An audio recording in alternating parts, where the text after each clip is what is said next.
Olá, meu querido aluno, minha querida aluna. Mais uma vez estamos juntos aqui para mais uma videoaula da nossa disciplina de História. Então, hoje vamos conversar um pouquinho sobre a Roma Antiga.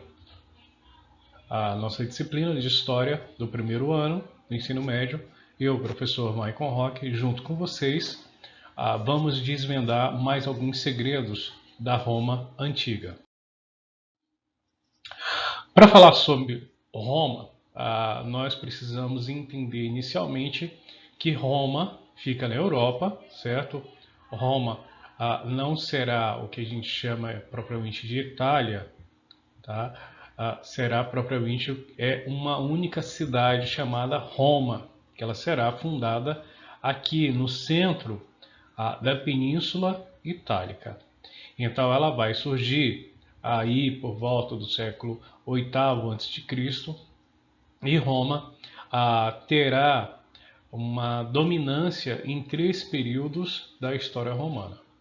A dominância desses períodos será chamado de monarquia, o primeiro período, o segundo período será chamado de república e o terceiro período será chamado de império.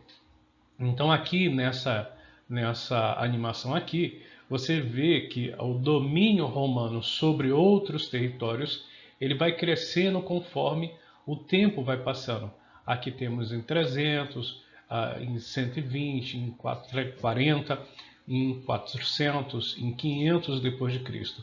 Então ele vem de uma tomada antes do nascimento de Jesus Cristo e depois da tomada do período chamado de tempo inicial ou tempo marco zero do nosso calendário cristão. Então é antes de Cristo e depois de Cristo. Então por volta do século VIII antes de Cristo é que surge aí as primeiras dominâncias do período romano. Então vamos mais adiante. Existem algumas versões sobre a fundação da cidade de Roma. Então inicialmente, como a gente já viu, Roma terá o período da monarquia. E essa monarquia, segundo alguns estudos, teriam sido um reinado, um período de monarquia de 7 reis. O primeiro sendo Rômulo e o último sendo Tarquínio, o soberbo, que está aqui mais abaixo aqui dessa na imagem. Mas existem várias versões sobre a origem, né, de Roma, a origem mítica, uma origem mais histórica, né, uma origem, segundo Virgílio, que é autor de Eneida, né, que é um poema grego, ele que diz que foi após a destruição de Troia, Enéas teria liderado um grupo e se refugiado na Península Itálica. Então, de lá teria surgido a cidade de Roma. Já outros dizem que foi fundada por pastores que estabeleceram-se na região centro-ocidental, na Península Itálica, e basicamente formada por três grupos distintos: os etruscos, italiotas e os gregos. Já outro grupo, que é a origem da lenda, teria sido na mitologia, né, na lenda dos dois irmãos gêmeos, Rômulo e Remo, que teriam fundado a cidade de Roma. Aqui da origem mítica, aqui da lenda de Rômulo e Remo. Então vamos lá. As duas origens mais aceitas seriam a mitológica, segundo a lenda, os gêmeos Rômulo e Remo foram jogados no rio Tibre, a mando do seu tio, chamado de Amulho, que queria o reino para ele. Então, teria matado o seu pai, seu avô e tal, e para ficar com o reino, então ele não poderia ter nenhum descendente do seu irmão. Então esse tio vai lá e manda jogar essas duas crianças no rio, para que o rio próprio se encarregasse da matança, né, da morte dessas duas crianças. Só que os meninos foram rio abaixo e acabaram sendo resgatados por uma loba.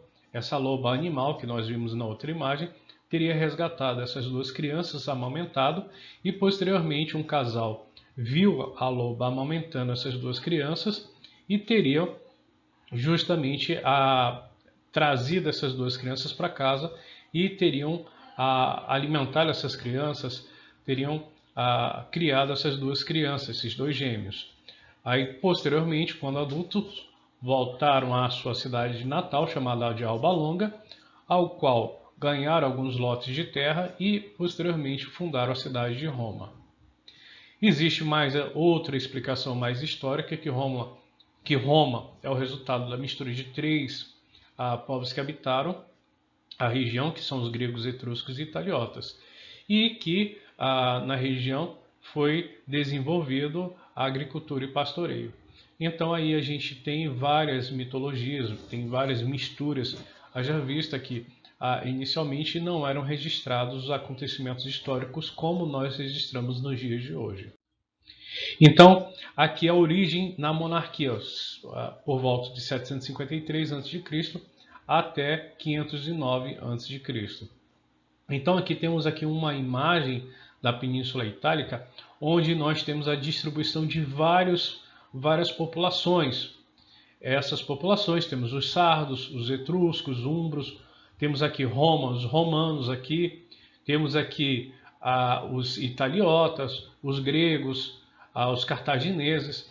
Então aqui basicamente estariam divididos em três grandes grupos: os etruscos, onde eles estão aqui mais ao norte e mais ao oeste, os italiotas, que seriam tribos entre latinos, sabinos, samnitas, volscos e entre outros, e os gregos, que seria mais a chamada Magna Grécia, que é uma Grécia fora da Grécia, onde a população teria fundado colônias fora da Grécia, ou seja, na Península Itálica.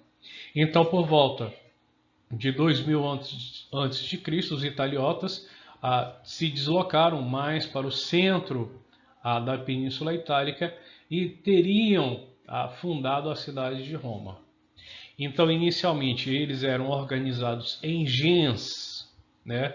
Gens de genética, né?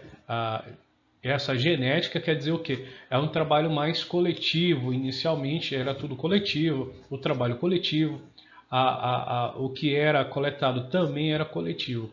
Então o trabalho e a propriedade, inicialmente tudo era muito coletivo.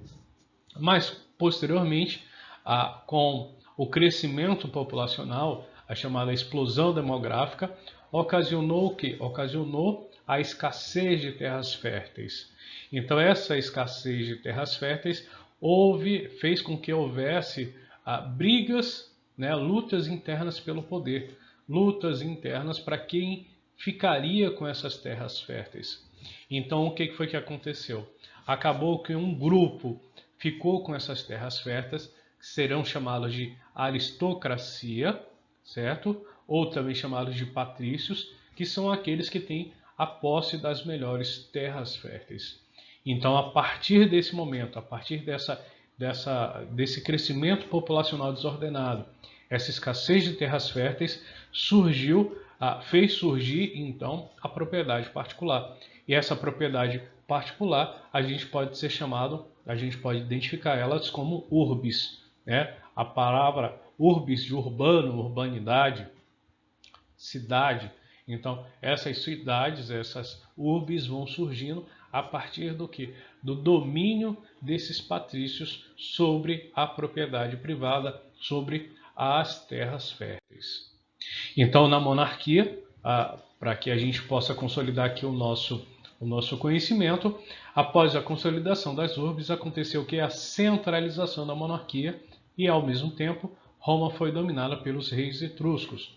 Ou seja, a monarquia, cada vez mais que vão após o governo de Rômulo, vai sendo dominado pelos reis etruscos, sendo o último Tarquínio Soberbo, que vai simplesmente centralizando o poder junto com aqueles portadores das terras férteis.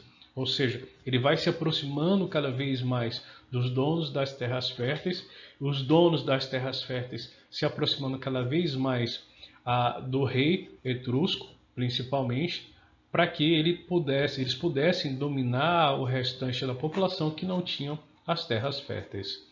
O primeiro foi Rômulo, o primeiro rei, e o último Tarquínio o Soberbo, cuja deposição pelos patrícios extinguiu a monarquia.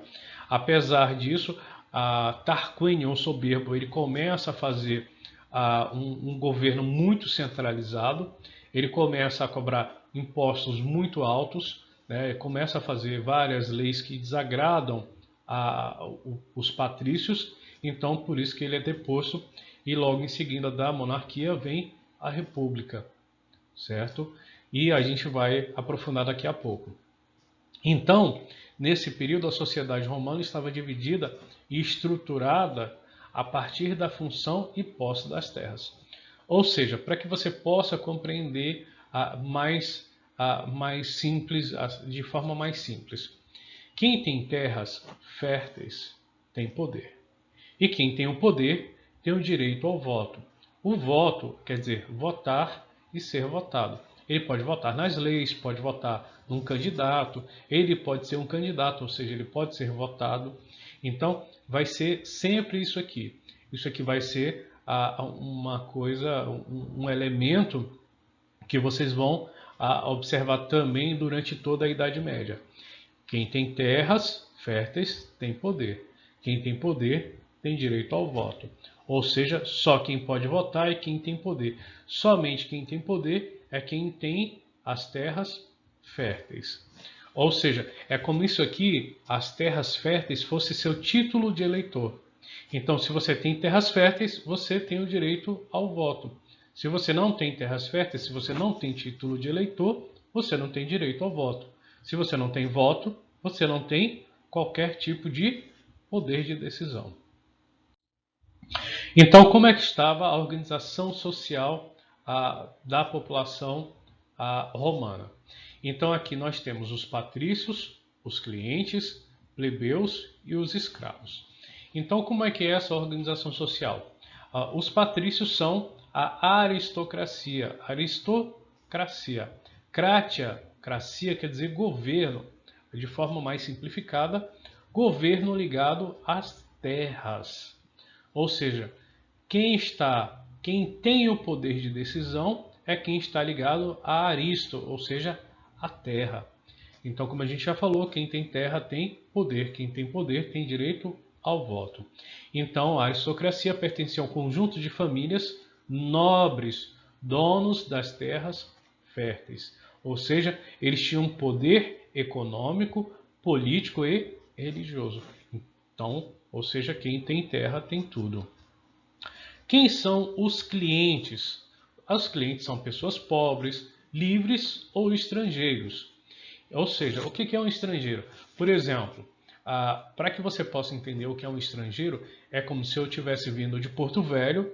Então, quem vem de Porto Velho para Cacoal, ele é considerado um estrangeiro. Ele não tem poder político, econômico ou social nessa cidade.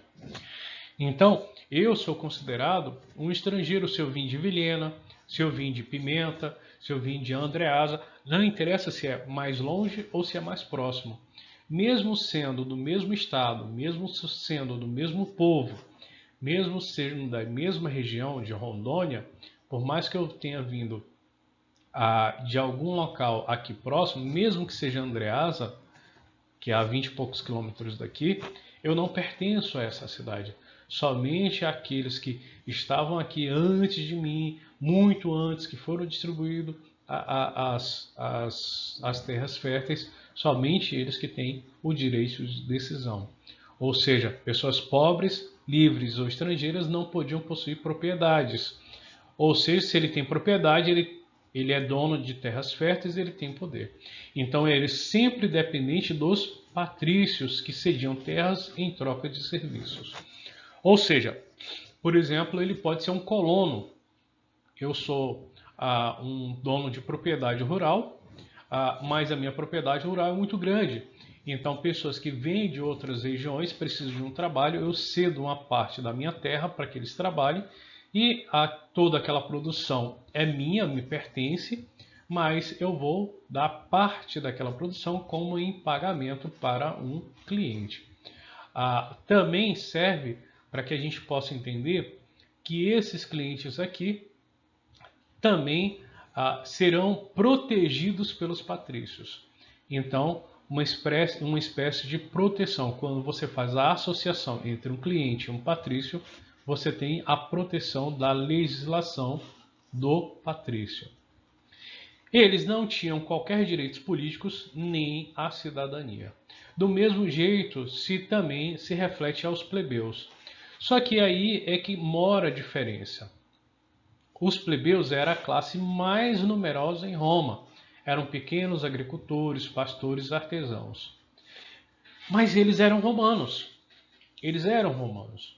Mas como houve lá atrás aquela briga por causa da escassez de terras férteis, eles ficaram com pequenas propriedades rurais ou nenhuma propriedade rural. Eles eram romanos, mas como eles não detinham as terras férteis, as grandes propriedades, então eles não tinham direitos políticos nem eram considerados como cidadãos.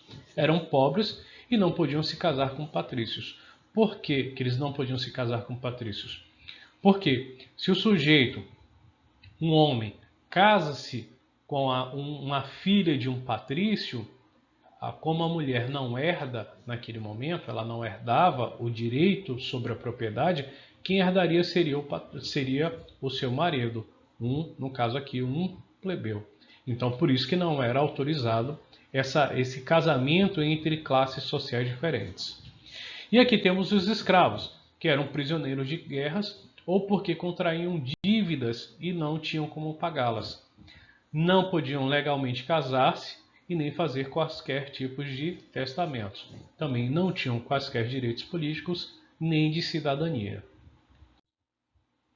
A República Romana, após a extinção da monarquia, a queda de Tarquínio Soberbo, então a República Romana ela vai se estruturar de modo um pouco diferente. Agora não temos mais a ideia de um rei, agora temos um cônsul ou cônsules, que são espécies de presidentes da República. Vamos colocar assim, ou primeiro-ministro, é uma representação.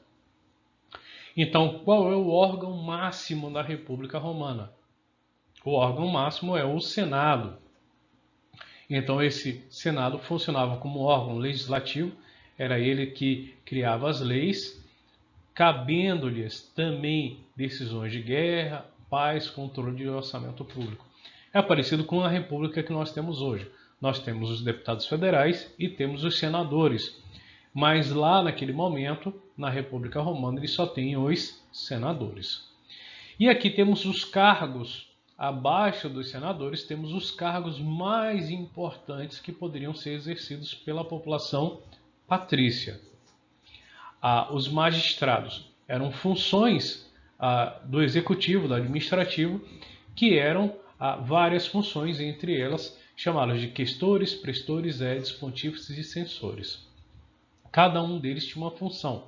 Quem eram esses magistrados? Eram justamente o que a gente conhece como servidores públicos. Então, é uma espécie de governador, é uma espécie de delegado de polícia, é uma parte administrativa, muitas vezes, exercido por alguém entre os patrícios. Quem são os questores? Os questores eram os coletores de impostos e administravam também o tesouro público romano.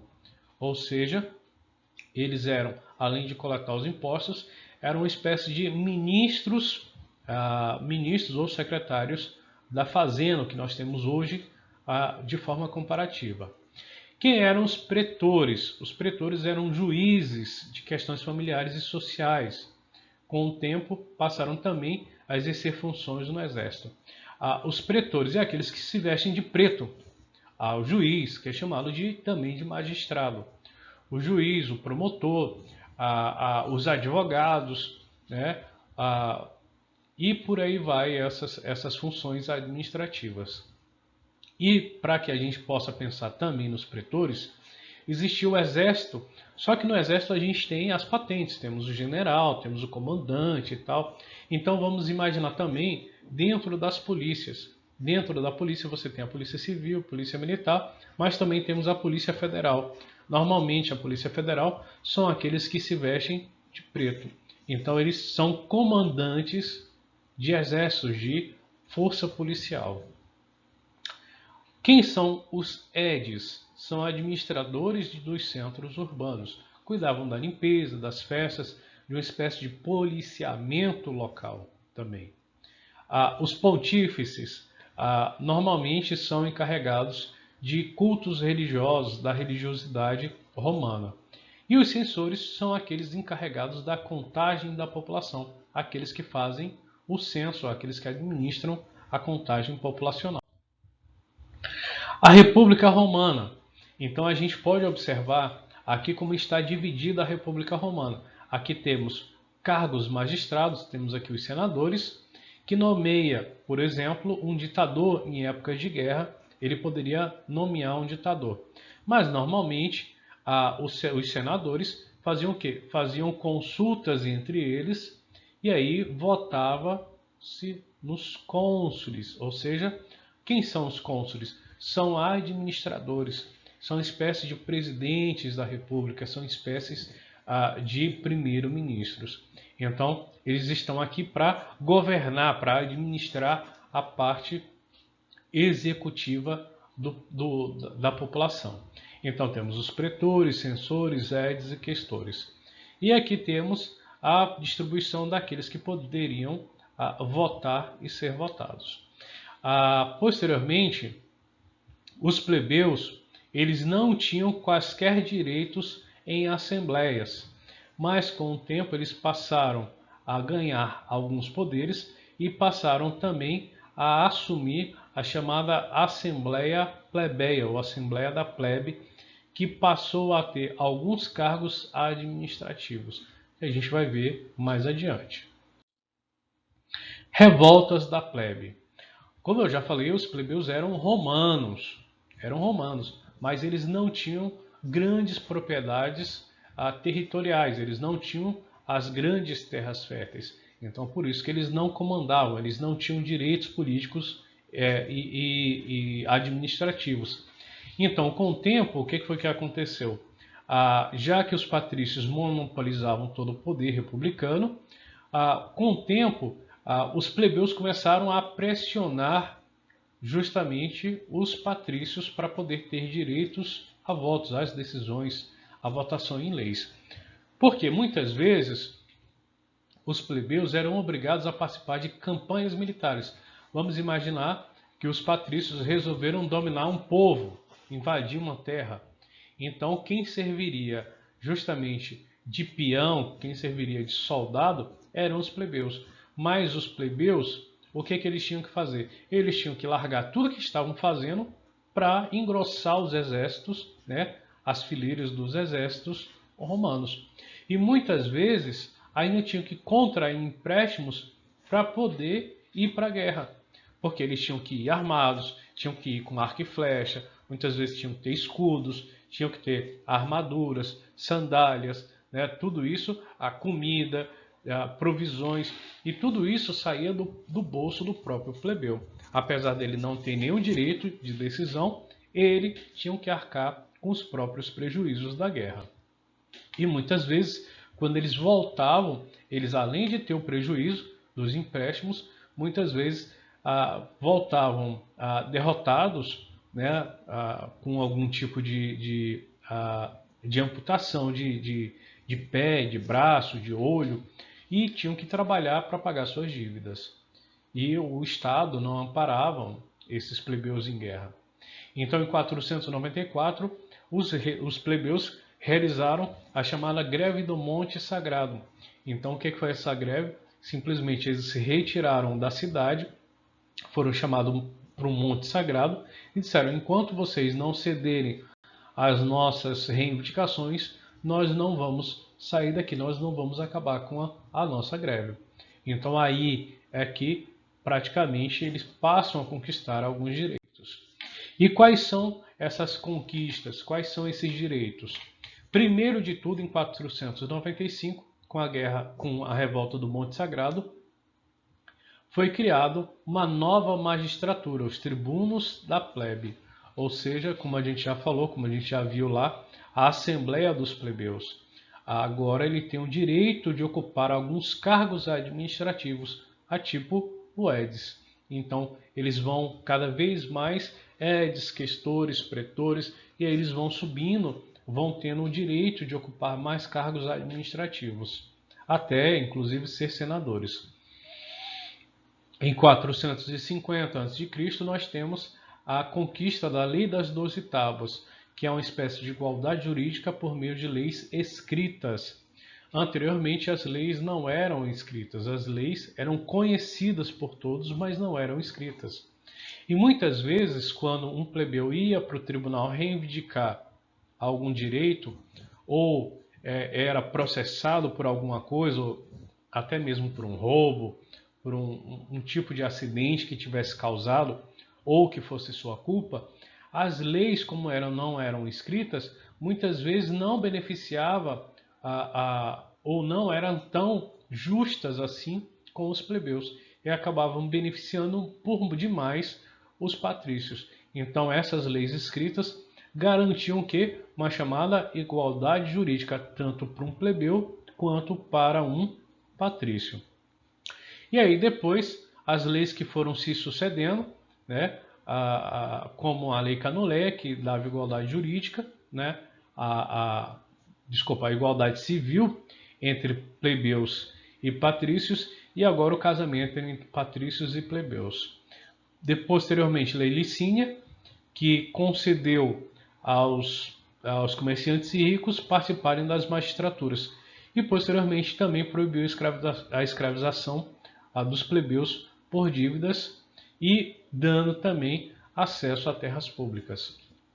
Lei Eugúnia, puderam se tornar sacerdotes, e a Lei Hortência permitiu com que os plebeus participassem das assembleias. Então tudo isso foram conquistas dos plebeus. Agora vamos falar sobre algumas conquistas territoriais.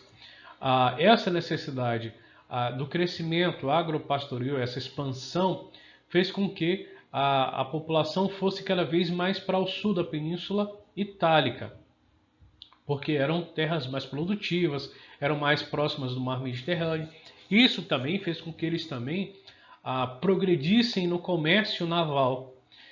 E esse comércio naval era dominado simplesmente pelos cartagineses, ou seja, os habitantes de Cartago.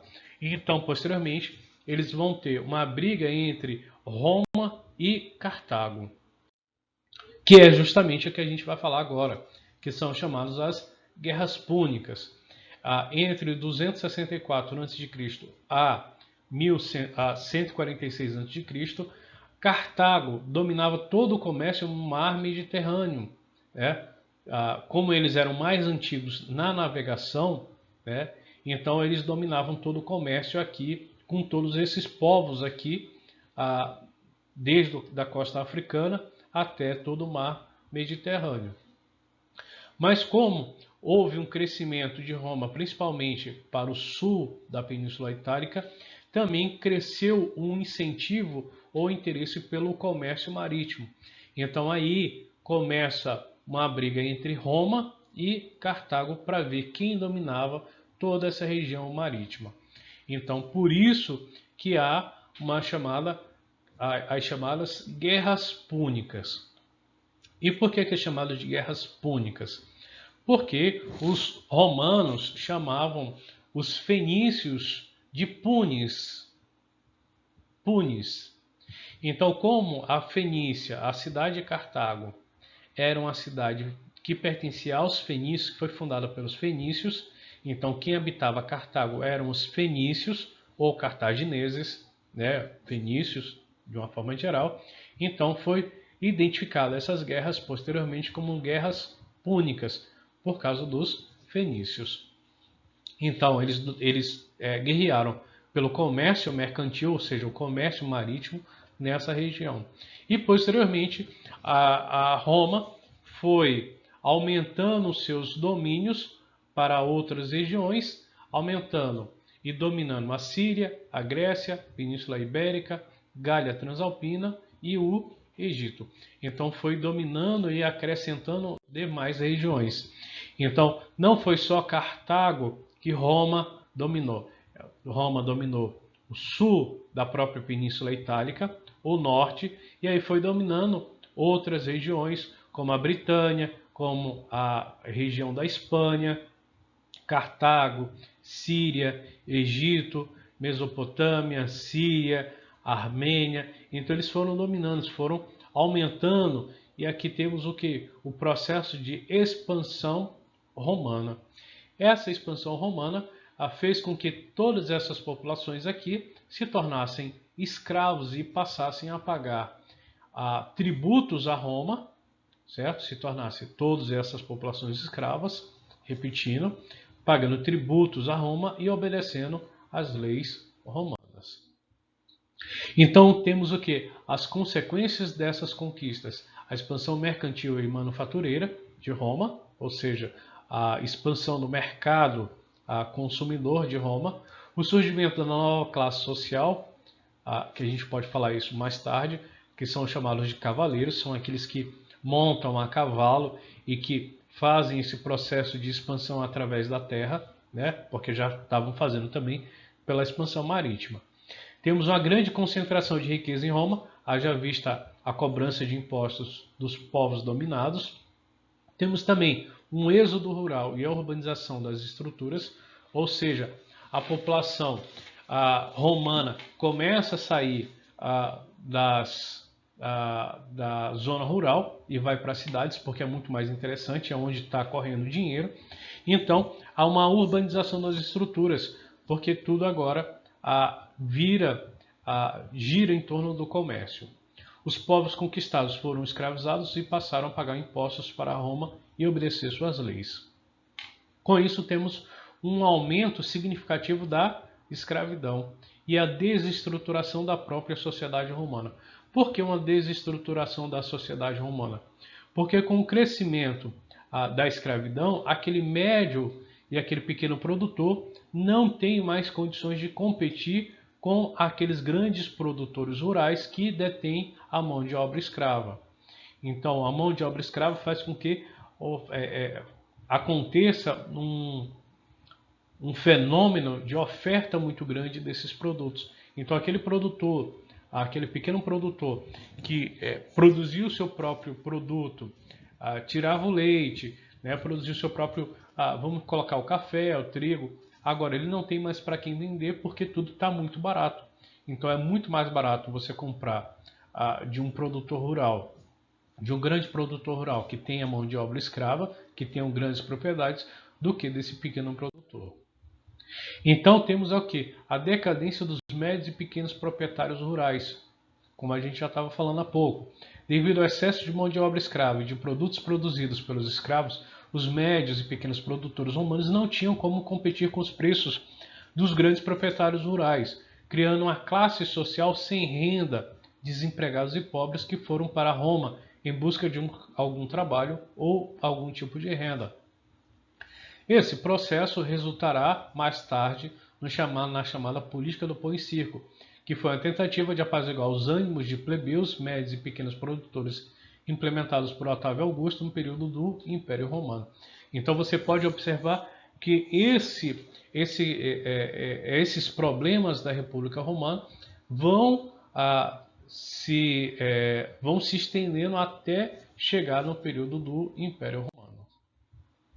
Então temos várias tentativas de conter essas crises sociais. Uma delas foi a tentativa de reformas sociais dos irmãos Graco. Tipério e Caio Graco tentaram, por cada um, as suas leis. Tibério tentou fazer uma reforma agrária, ou seja, dividir toda aquela expansão territorial, todas aquelas terras conquistadas por Roma, foi tentado a dar igualmente a quem não tinha terras ou quem tinha pouca terra, porque isso daria uma ideia de igualdade entre eles, mas não foi aceito. A lei frumentária proposta por Caio estabelecia que o Estado romano deveria vender trigo para a plebe abaixo do valor de mercado. Também não deu certo, porque eles eram chamados de medidas impopulares entre os patrícios, principalmente aqueles que detinham grande poder econômico e grande poder político. Então, posteriormente, vieram alguns ditadores, que a gente vai citar aqui, que é Mário e Sila. Mário, que era plebeu, a conquistas sociais dos plebeus ameaçados por um ditador patrício. Por quê? Vamos lá. Quando Mário começou a implementar ideias inovadoras, então os patrícios começaram a tentar boicotar Mário de todas as formas. Por quê? Porque Mário, como era plebeu, ele estava tentando modificar a estrutura social. E essa modificação da estrutura social prejudicaria, entre aspas, os patrícios com grandes poderes. Então, os patrícios que não aceitavam isso passam, entre aspas, a apoiar Sila, que é contra os plebeus. Então, as conquistas territoriais dos patrícios estavam abaladas pelos ganhos sociais dos plebeus. Ou seja, todos aqueles ganhos sociais que os plebeus, como a Assembleia, o Edis, os magistrados, todas aquelas conquistas que eles tiveram ao longo do tempo, passaram a ameaçar de alguma forma os patrícios. Quando os patrícios se viram ameaçados, falaram: não, vamos apoiar Sila, que é dos nossos, e ele tira Mário do poder, e aí fica tudo como está. O plebeu lascado para lá e a gente com o poder só para nós. Mas isso fez com que também houvesse mais duas tentativas de governância, né, de conter essa crise social, que ainda não se resolveu, que foi o primeiro e o segundo triunviratos. O que foi o primeiro triunvirato? Tri quer dizer três, governo de três, que foi uma tentativa do governo romano em dividir todas essas conquistas em três partes. Então, cada um desses triunviratos governaria uma parte. Por exemplo, Pompeu com a Espanha, Crasso com a Síria e Júlio César com as Gálias. Mas Júlio César acaba assumindo o poder e se autodeclarando ditador perpétuo, Júlio César. Ele vai se declarar como um ditador, um imperador, vamos chamar assim, de Roma. Mas ele começa a concentrar muito poder para si. E o Júlio César, ele começa a cortar, vamos dizer assim, as asinhas dos patrícios. Ele começa a diminuir o poder do Senado, porque o Senado, basicamente, era formado pelos patrícios.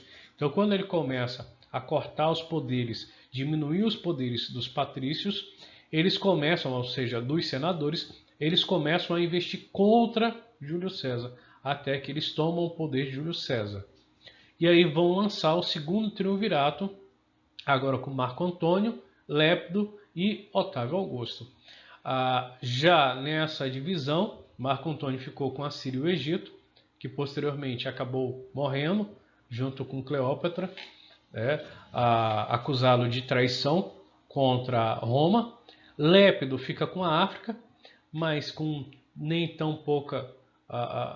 tanta importância assim, naquele momento estratégico.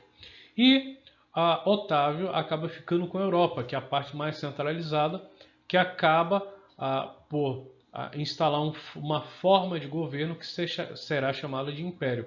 Então ele é muito mais político, vamos por assim dizer, do que os dois anteriores, Marco Antônio e Lépido. Então com isso ele consegue uma ajuda dos patrícios e por certa forma também ali certo apoio dos plebeus, certo? Porque ele começa ali ser o intermediário entre as falas. Então nós temos o império. Então Otávio vai instalar o império com um princípio monárquico e hereditário. Então ele acaba instalando o quê? Uma estabilidade social, certa estabilidade social naquela região. Então aqui, nesse período, nós teremos a chamada paz romana. Então o que Otávio faz? Ele faz uma divisão de províncias em civis e militares com o objetivo de proteger as regiões mais distantes e limitar possíveis invasões territoriais. Ele começa a fazer pequenas doações ou pequenas cessões desses territórios, mais longe do território do centro de Roma. Então isso era uma forma estratégica de, vamos dizer assim, afastar os problemas. Um pouco parecido foi o que a gente pode lembrar na história do Brasil, quando na década de 70 começaram a haver crises pela reforma agrária no sul e sudeste do país. Então o que foi que os militares fizeram no Brasil? Eles simplesmente deram terras para aqueles que queriam terras, mas não deram terras no sul e sudeste. Foi dado terras no norte do país e no centro-oeste. Foi doado terras no Mato Grosso, Rondônia, Amazonas, Pará, Amapá, então em Roraima. Então, você quer terras? Nós daremos terras para vocês, mas você afasta o problema do centro do poder.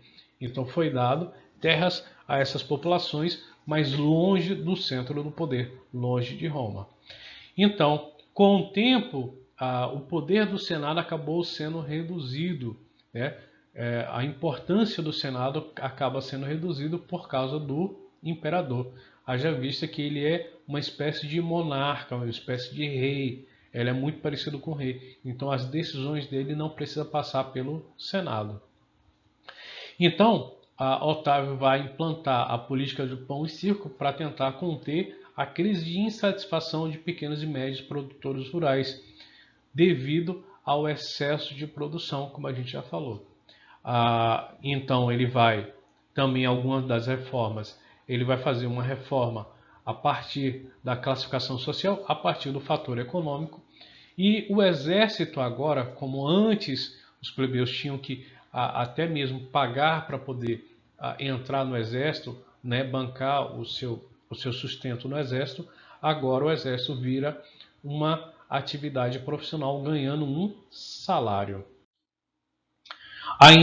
Ainda nós temos ainda as crises do Império, com a morte, principalmente com a morte de Otávio Augusto, acontece uma instabilidade econômica após os governos posteriores. Então, a guarda pretoriana, que era uma guarda de elite, que era uma guarda pessoal do imperador, passa ali a ter também conchavos para poder ou proteger ou para tirar imperadores que ficavam no poder se eles não concordassem. Então, lá por volta do século III, o imperador romano passou por uma enorme crise, o Império Romano passou por uma enorme crise econômica e política. Então, vocês podem observar que são várias sucessivas crises que vão desgastando tanto a República Romana quanto o Império Romano. Então, a ocupação, a corrupção dentro dos governos, gastos com luxo, retirada de recursos que seriam investidos no exército romano, tudo isso vai virando insatisfação. E aí, com o fim das conquistas territoriais, porque já não tinha mais o que conquistar, diminui o número de escravos, diminui também a produção agrícola, diminui os recursos vindos dos tributos. Então, a partir do século III ao século V depois de Cristo, Roma, apesar de viver de uma forma elitista, luxuosa, os governantes, então eles começam a continuar gastando como eles gastavam, mas agora não tendo mais os recursos de onde tirar. Então, o que vai acontecendo? Vai só aumentando uma crise no exército, né, que é aquele que mantém o poder da elite, mantém o poder do imperador. Então, as fronteiras ficam cada vez mais desprotegidas, porque simplesmente muitas vezes não tem nem mais o dinheiro para pagar os soldados, o exército, para proteger as fronteiras. Então elas vão sendo cada vez mais desguarnecidas e cada vez mais essas populações que compõem o exército, nesse período militarizado de Roma, vai abandonando as fronteiras, vai deixando o exército, vai abandonando, porque simplesmente não tem mais um salário para beneficiá-los de uma certa forma. Muitos soldados, sem receber salários, deixavam suas obrigações militares, vão abandonando, vão indo para cada vez mais longe, vão indo para propriedades rurais cada vez mais longe e abandonando. E aí temos um outro elemento aqui que também vai contribuir para a crise do Império Romano, que é o cristianismo. Por que que o cristianismo acabou por enfraquecer o Império Romano? Justamente porque o cristianismo negava a origem divina dos governantes romanos. Ou seja, o governante romano ele era tido como uma espécie de escolhido pelos deuses. Então, como eu estava falando, o cristianismo ele acaba abalando a, a, as estruturas do Império Romano, justamente porque o César, né, o imperador, era tido como um escolhido dos deuses, né, no período em que eles acreditavam no politeísmo e tal. Então, eles acreditavam que os deuses escolhiam o imperador para governar a população. Então, o cristianismo ele prega a crença em um único Deus. Então, isso faz com que o imperador torne-se aquele que acredita no cristianismo, aquele que é crente no cristianismo, acredita que o César está mentindo. Então, o César está falhando, então ele não pode governar justamente porque ele é uma pessoa falha, ele não é uma escolha divina. Então é, de certa forma, por isso que o cristianismo vai contribuir para o enfraquecimento da figura do imperador. Ainda falando sobre as crises do império, temos a crise do escravismo. O que é essa crise do escravismo? O escravismo ele vai entrar em decadência devido à falta de expansão. Não tinha mais para onde o Império Romano expandir. Então, a quantidade de escravos cada vez vinham ficando cada vez menores. Muitas revoltas, a morte de muitos escravos e a não reposição desses escravos.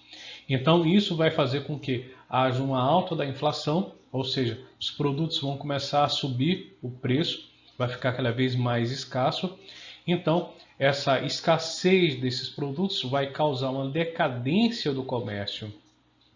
Essa decadência do comércio vai dar origem à extinção da moeda. Ou seja, as pessoas vão passar agora a negociar um produto pelo outro, in natura. Então, eu tenho feijão, o sujeito tem abacaxi, então eu troco o meu feijão, a quantidade do meu feijão por um abacaxi.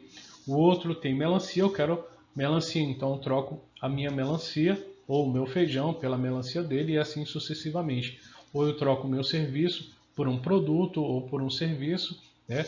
Eu sou pedreiro, troco por uma quantidade X de arroz ou de trigo e assim vai sendo. Porque devido à alta da inflação, à corrosão do valor da moeda, à decadência do comércio, então eu tenho sucessivamente com o tempo a extinção da moeda. E essa extinção da moeda leva a altos impostos. Então, para não ser cobrado também altos impostos, eu vou tendo o quê? Produtos. Então eu vou trocando um produto pelo outro, serviço pelo outro. Isso é uma forma também de tentar aí, de uma certa forma, burlar os impostos. Então, agora, como é muito mais caro viver na cidade, então agora eu tenho o inverso. Eu tive um êxodo rural, agora eu tenho um êxodo urbano. O que é êxodo urbano? Êxodo quer dizer saída. Então, eu tenho uma saída das cidades justamente para ir para o campo devido aos constantes ataques inimigos e aos gastos excessivos nas cidades. Então, isso faz com que a população procure mais a vida no campo. A cidade você tem que ter o dinheiro, você tem que ter a mão de obra, você tem que ter o serviço.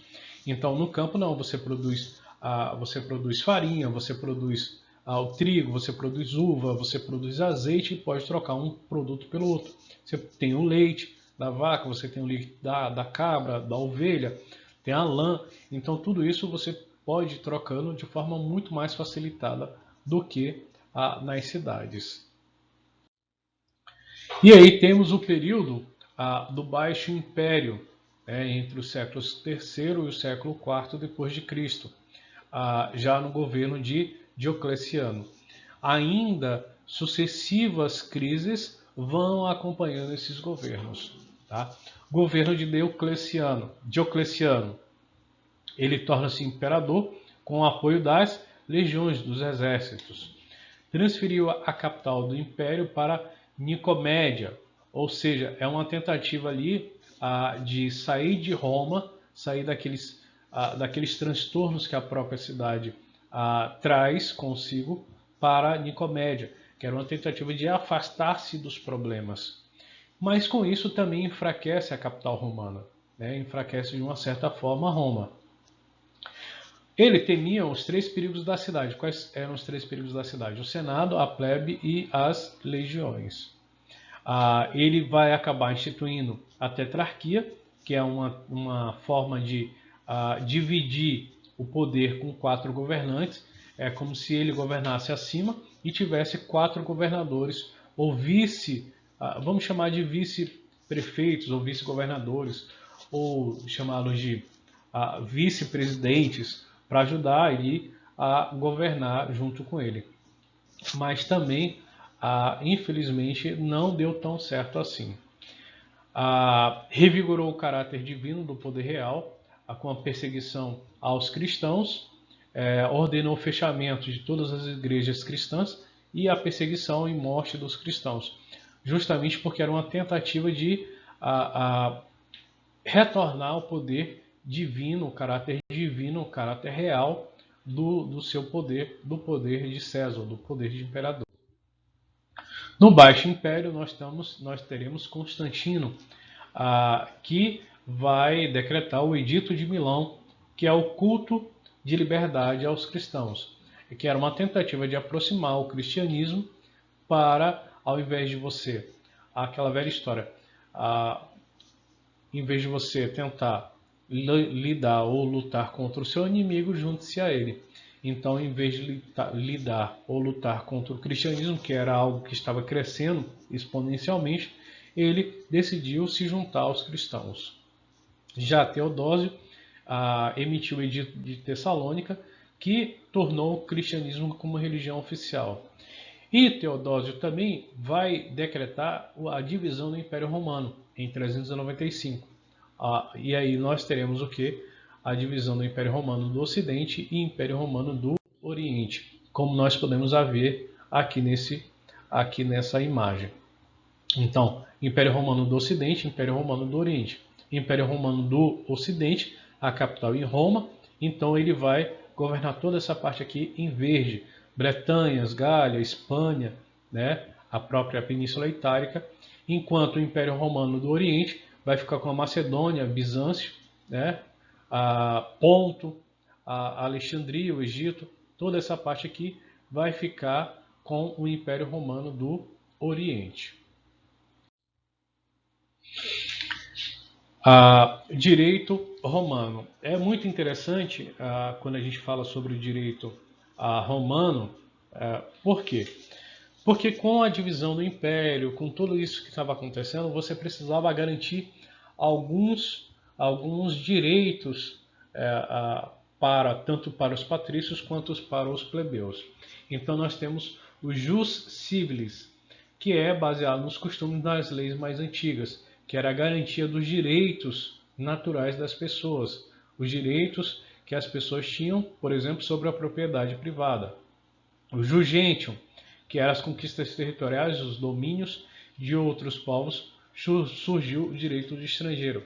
Você simplesmente não pode chegar lá e tirar a vida de um estrangeiro porque você está dominando. O estrangeiro também tem o seu direito de vida. Ele pode até ser explorado, pode ser colocado a pagar impostos, pode viver sob suas leis, mas ele também tem o direito de vida, né? O direito da gente. O jus natural, o jus naturale, né, que compõe esse conjunto de princípios fundamentais e universais da justiça, que não podiam ser desobedecidos por nenhuma autoridade. Ou seja, eu tenho o direito à vida. Então, não é porque um sujeito não gosta de mim ou porque eu estou errado que alguém pode simplesmente ir lá tirar minha vida. Não vale aqui o direito de que aquela história de que bandido bom é bandido morto. Ele tem que ser processado, tem que ser simplesmente pagar a pena dele. Não pode ser simplesmente tirado a vida dele porque ele cometeu algo faltoso, algo delitoso. Não, aqui não vale, porque A vida é algo muito mais importante que pertence a cada um. Então não pode ser tirado de qualquer forma. Ele tem que passar por todo um processo punitivo e de justiça antes de ser aplicado qualquer tipo de punição.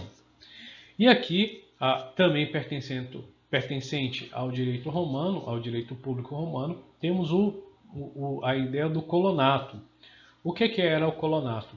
A divisão do latifúndio em duas partes, reserva senhorial e a reserva que pertencia ao colono, que eram cedidos aos trabalhadores. Como a gente já tinha falado um exemplo anterior, quem era esse colono? Esse colono, eu tinha uma grande quantidade de terras, mas que eu não tinha condições de produzir em toda aquela terra. Então alguém que vinha de uma terra estrangeira, ou era um plebeu pobre, vinha para trabalhar naquela terra. Então eu cedia uma parte daquela terra e toda aquela produção me pertencia na verdade, mas uma parte era dado em cessão ao colono devido ao seu trabalho, né? Também hoje em dia nós ainda temos aqui em Cacoal, também chamado meieiro, a figura do meieiro do colono, que é aquele que vai trabalhar a meia, ou seja, meio a meio. O sujeito tem lá os pés de café, tem lá 100 pés de cafés.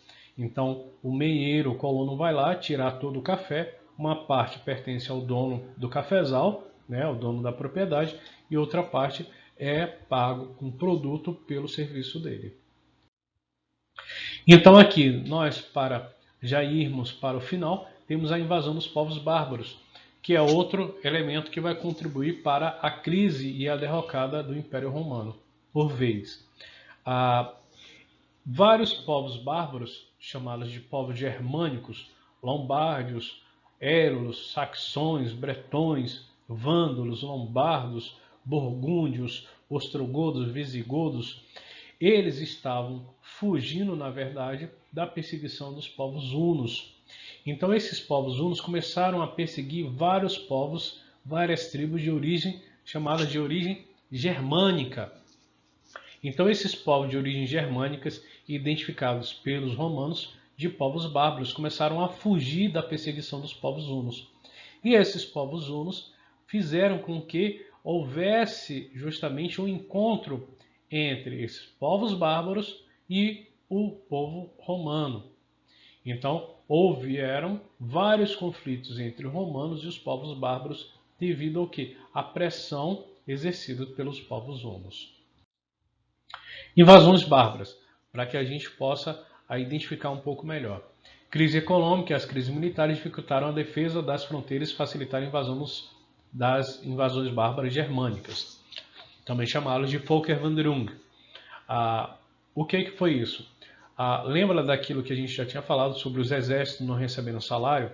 Então, o exército, os soldados não estavam mais recebendo salário devido às crises econômicas, às crises de governância do imperador romano.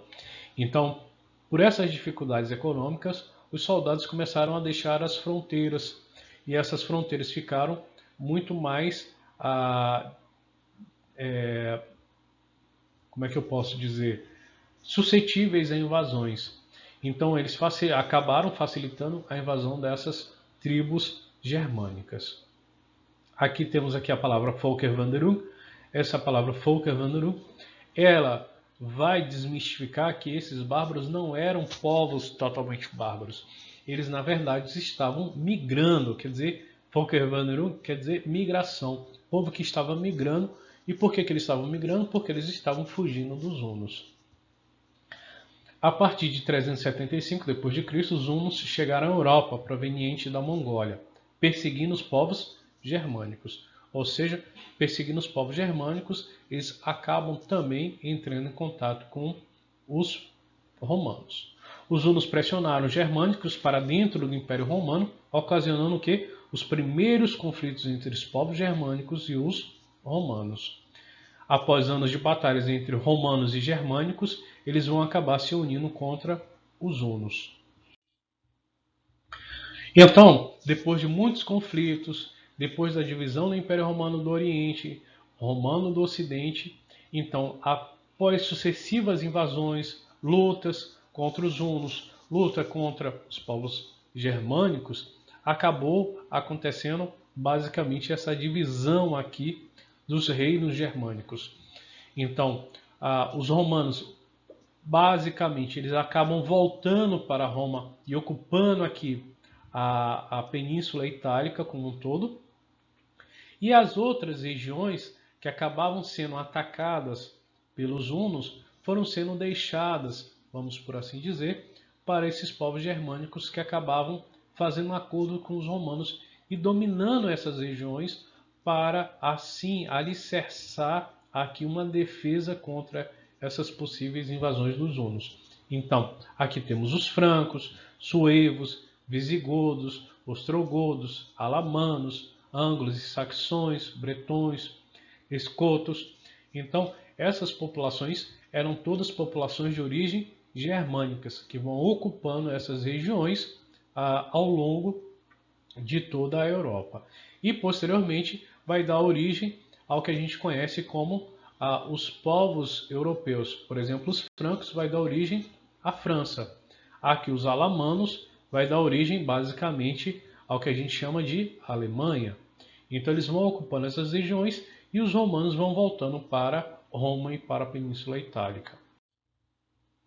Então agora, para finalizar, basicamente, a gente tem a herança romana, que algumas das heranças romanas, que é o idioma latino, o direito às leis escritas, as formas de governo, república, senado e as outras formas, algumas ciências como a matemática e a arquitetura, a cultura, o teatro, literatura e história, religião politeísta, a herança dos gregos, que eles vão formar uma religião politeísta greco-romana. Como a gente pode ver caracterizado aqui, o nome dos deuses gregos, mesma função, mesmo deus, ele muitas vezes tem uma variação para o nome romano. Por exemplo, Afrodite era Vênus, romano. Apolo era Febo. Zeus era Júpiter. Ares era Marte. Mas, basicamente, eles ocupam a mesma categoria, a mesma característica ou poder entre as duas populações. Eles só mudam muitas vezes de nome, mas ocupam a mesma função. Certo? Eles ocupam a categoria de religião politeísta. Então, finalizando aqui a nossa explicação, hoje foi um pouco mais longa, certo? Temos aqui a finalização da crise do Império Romano. Somando a todos esses fatores, deu-se a crise do Império Romano. Quais foram esses fatores? Crise econômica devido ao excesso de escravos e de produção, expansão territorial descontrolada, então eles passaram a não mais conseguir controlar toda aquela população, todos aqueles escravos, toda aquela produção, passou a ficar tudo muito descontrolado, apesar de ser muito dinheiro, muito impostos, mas da mesma forma que se recebia, muitas vezes se gastava. Muitas vezes se gastava com o exército para controlar as invasões, se controlar as investidas de povos opositores, e pagar exército. Então isso fazia com que também essa invasão, essa possibilidade de invasão sobre outros povos também fosse de forma negativa para os romanos. Temos disputas sucessivas internas pelo poder, que acaba também desestruturando a economia, a política e a sociedade romana. Disputa entre os governantes e senadores, isso enfraquece demais a forma governamental dos governantes, seja república, seja império.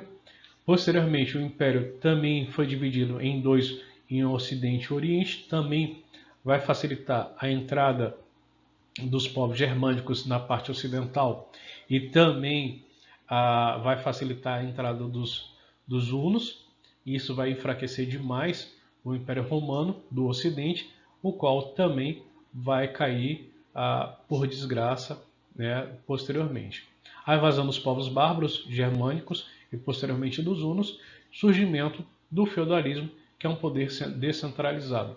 Ou seja, quando aqueles outros povos germânicos começam a ocupar essas regiões que a gente vai começar a ver como Europa, né? E vai fundando seus reinos, os seus pequenos reinos, suas pequenas propriedades, e isso vai fazer com que o poder central que vinha de Roma perdesse o seu poder efetivo de mando. Então temos o surgimento do feudalismo, um poder descentralizado que vai enfraquecendo cada vez mais o poder romano. Então é isso, espero que tenham gostado, espero que tenham aprendido bastante. Aqui a gente encerra sobre a Roma. Não é tudo, né? Ainda tem muito mais, mas eu vou encerrando aqui com essas colocações. Se puder, fique em casa, use máscara. Se possível, quando puder, tome a vacina, use álcool em gel. E é isso aí. Vamos estudar, vamos fazer nossas atividades, vamos ver os nossos vídeos. Vamos para frente que a gente ainda tem bastante chão para percorrer esse ano ainda. Espero que fiquem todos com Deus. Até a próxima, até o próximo vídeo. Até mais, um abraço, um beijo para vocês. Tchau, tchau.